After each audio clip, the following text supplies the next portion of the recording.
Hi, this is another backstage interview with Legion Pro Wrestling. Tonight we have pro wrestler Buff Bagwell here with us. Let's just say I'm buff and I'm still the stuff. So tell me, how did you come up with that stage name? All of us were coming home from a flight, the WCW guys. It was Sting and Luger and First Class, of course, and everything was, it was really, I was starting to get very popular, and I was in the NWO, and so everybody kind of had a name, it was, Macho Man and the Total Package, and, for the WWF, it was The Rock and Stone Cold, and I was just like, Marcus Alexander Bagwell, that's my real name, and it was cool, but it just was time to do something with that, Yeah. So we're actually trying to go over the name, and our main event referee back then was a guy named Nick Patrick. And a lot of the guys here, I'm sure, know Nick Patrick. He was an infamous wrestler. Referee, and still is, and still was, but out of the darkness of the First Class, I hear him go, "What about Buff?" And we all go, "That's perfect." So we were like, "That's Buff Bagwell? Oh my God, that's..." So man, it stuck. And so I went home and I did all the cool tights back then and airbrushed. Everything was Buff, and I had a top hat, and so it was just really, really cool. So we went with Buff Bagwell, and it worked, man. It was just really good. So after I got the Buff thing going, I started, when I do interviews, I do things that rhymed, So it was like, I'm buff and I'm tough and I'm the stuff, and for whatever reason, I'm buff and I'm the stuff stuck most of all, But the overall saying was, I'm buff, I'm the stuff, and the girls just can't get enough. I don't know, it made sense at the time, right? That's right. So tell me about your debut. When was it and what happened? My wrestling debut was, I was called the Fabulous Fabian in 1989. Would have been 89. I was 19 years old. And got into, I was wrestling like here, independence, but it was also, we were on TV. We had a TV show, it was Channel 69, and it was called North Georgia Wrestling. And a lot of guys came out of there. Disco Inferno came out of there. Raven came out of there. A guy named Van Hammer was a big talent for us. He came out of there. Glacier came out of there. Scotty Riggs, my partner for the American Males, came out of there. So a lot of guys came out of that little group. And so that was my debut. With them was 1989. But my big debut was for WCW, because that was a big network. It was WWF and WCW was the two big ones, And I made it, with Ted Turner's group, the WCW, World Championship Wrestling. And the debut was against a guy named Rip Rogers on live TV, for WCW. So that was a big deal. So that'd been 1990.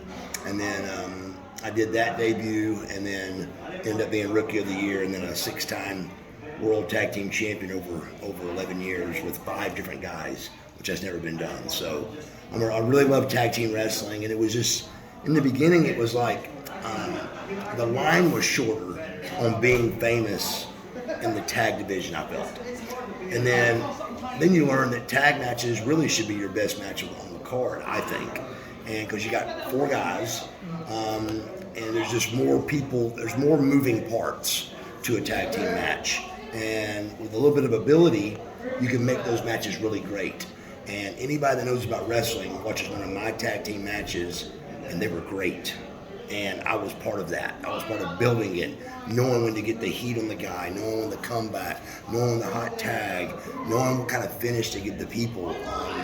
It was, my matches were always exciting, and I feel like I had a lot to do with that because of my age and my hunger for the business. So I love tag team wrestling, and so I made it my passion and became one of the best ever. Great. Yeah. So who was your agent when you first started out? Nobody at first. You gotta have something to agent. You gotta have a little bit of money to agent. But but actually ended up being a guy named Brad Small, and he was Diamond Dallas Page's, mine, and Goldberg's.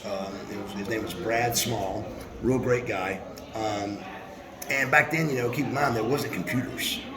No computers. Right. So when we had our T-shirt sales or our action figure sales and stuff, it was out of a catalog that people had to call and order.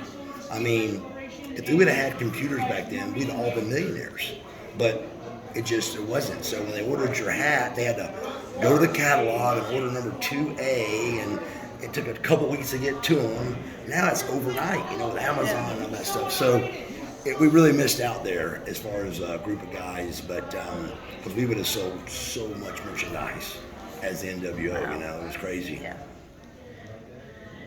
So, did you have a maneuver, anything that stood out that you were known for? Yeah, my finishing move was a move that a lot of guys are using today, and they use the name, but they don't use the buff word in front of it. But it's called the Blockbuster, and it's a move that I came up with, which makes me feel good when people use it on TV. I mean, there's several guys in the WWE that use it, and there's several guys on AEW Wrestling that use it. And it's just you go to the second or top rope, and you flip over the guy, and you grab him when you go over, and you land together. It's kind of like a neck breaker. Okay. I was a big Rick Rude fan, and he had a thing called the Rude Awakening. He'd go up with the guy's neck, and he'd go down like a neck breaker. Well, I just wanted to do that, but like a high impact kind of move. So we came up with that, and it looked great. And guys now use it for like what we call a high spot, and that's cool. That makes me feel good, and they call it the Blockbuster. So it's a cool spot. It's a cool move. The Blockbuster. The Blockbuster. So, as a wrestler, what is your strengths and your weaknesses? My weaknesses is I feel like I'm in the heavyweight division, of course, but I was shorter. I'm 5'10", maybe 5'11", but height never bothered me because I was buff. I was Buff Bagwell. I was in shape, and that was one of my strengths was my strength.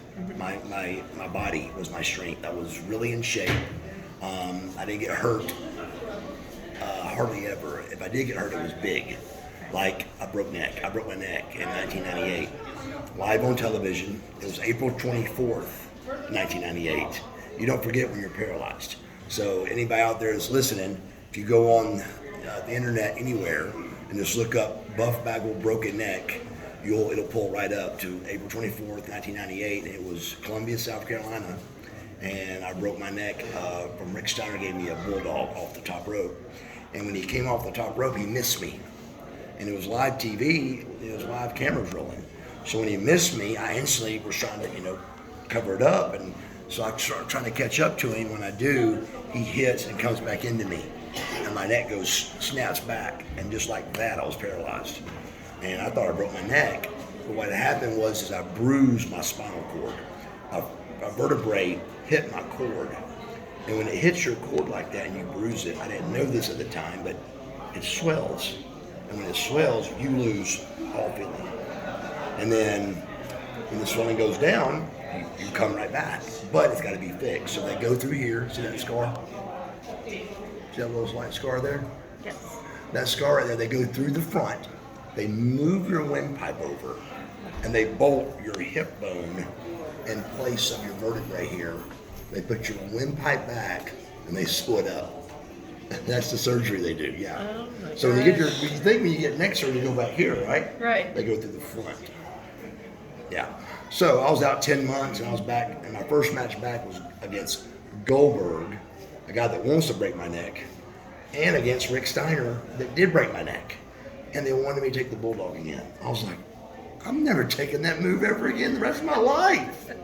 So, of course, it was WCW, so I had to do something. So I ended up facing him for the bulldog instead of him coming behind me and me not being able to see, So, that was a devastating day. But I came back, man. So everything was good. I still made a big long career out of it. So. Oh, wow. Do you have any wrestling feuds?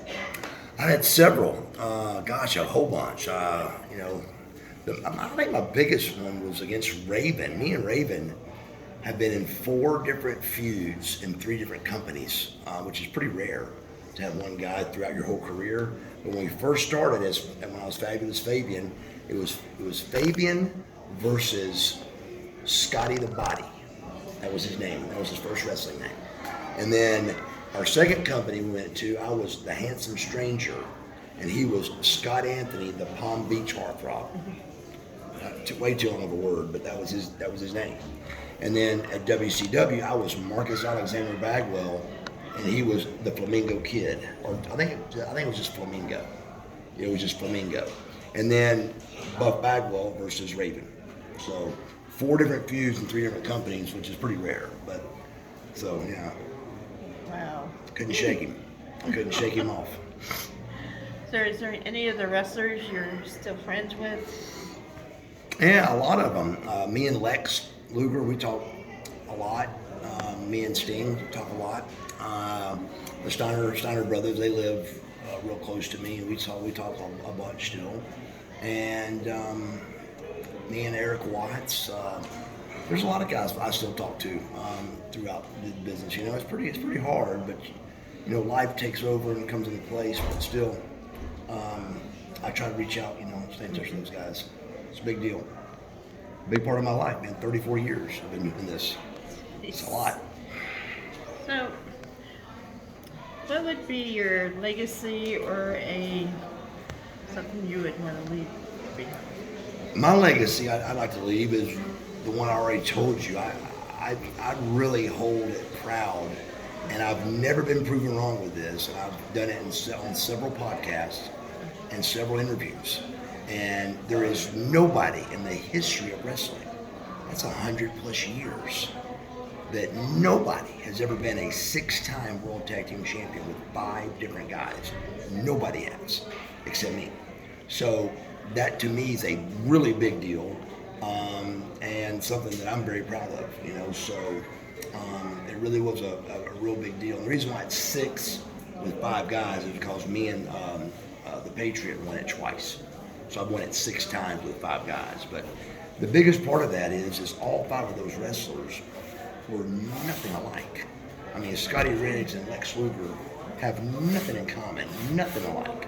And Riggs and Too Cold Scorpio, that was my first tag team championship, they were nothing alike, you know. So I had to adapt for those 5 to be successful, and that made it what it was. And I'm not trying to blow my own horn. I adapted to make that happen, you know, and that made me feel good. It made me a better wrestler. So when I went to singles and Buff Bagwell, I was ready, you know. Yeah. All right. Well, thank you for this interview. You're very welcome.